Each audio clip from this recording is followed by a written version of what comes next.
Member for Dawson. Thank you, Madam Speaker. I'm pleased to speak on this motion marking the impending 10th anniversary of the devastating bushfires in Victoria.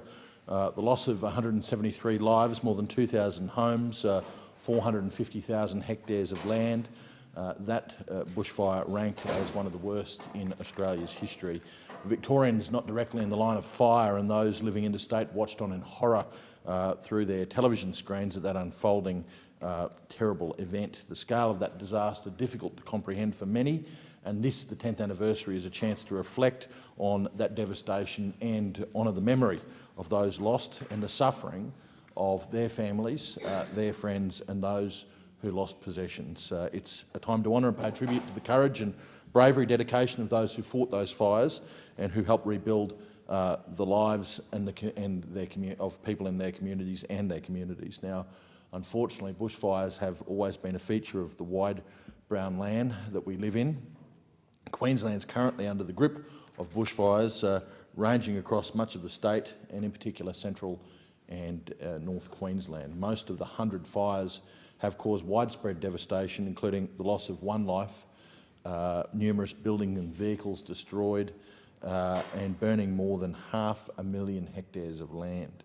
Last night there were more than 160 firefighting crews on the ground fighting bushfires right across the state of Queensland, including those in and around my electorate. That situation is expected, I am told, to worsen today, quite possibly, as strong winds combining with very hot and dry conditions do not make it ideal time for fires. Now, I want to make special mention of the Central Queensland man who died at his family's property south of Emerald last week.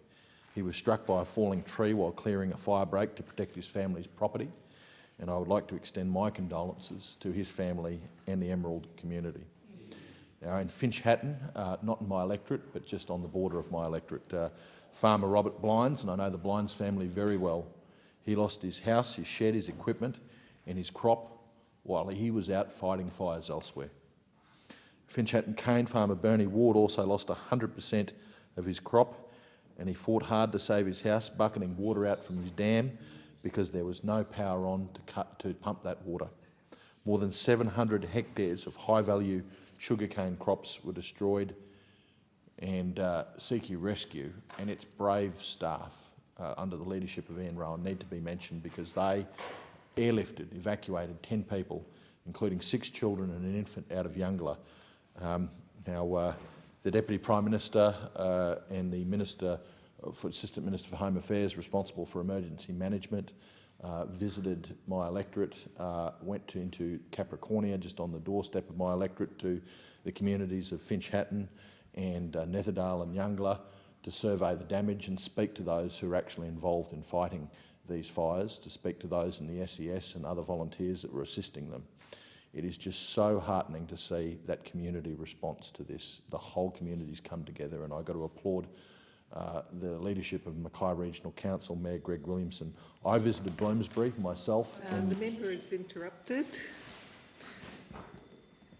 A division has been called for the House. The proceedings are suspended to enable. The member for Dawson in continuation.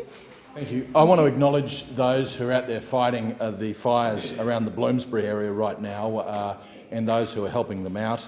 Locals told me over the weekend that over 100,000 hectares up there has been burnt, including livestock burnt alive, fencing destroyed, vehicles including tractors, dozers and utes destroyed. A number of grazing properties have been completely razed. I visited the properties of Tanya Plemenuck and saw Max McFarlane's property on the weekend.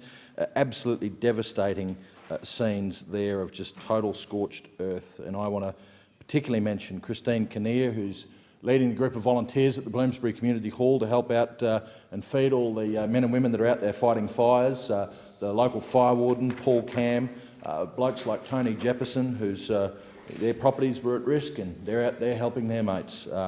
About 100 men and women fighting a 20-kilometre front of fire, all of them volunteers, trying to stop that fire through a series of controlled burns and breaks around local properties. They've been battling it for hours and hours and hours every day since last Tuesday. I've got to say that it's great that Assistance is on the way. Concessional loans have been approved by state and federal governments for primary producers. There's going to be community recovery teams out in the field, and hopefully more assistance will come if Category C assistance is declared.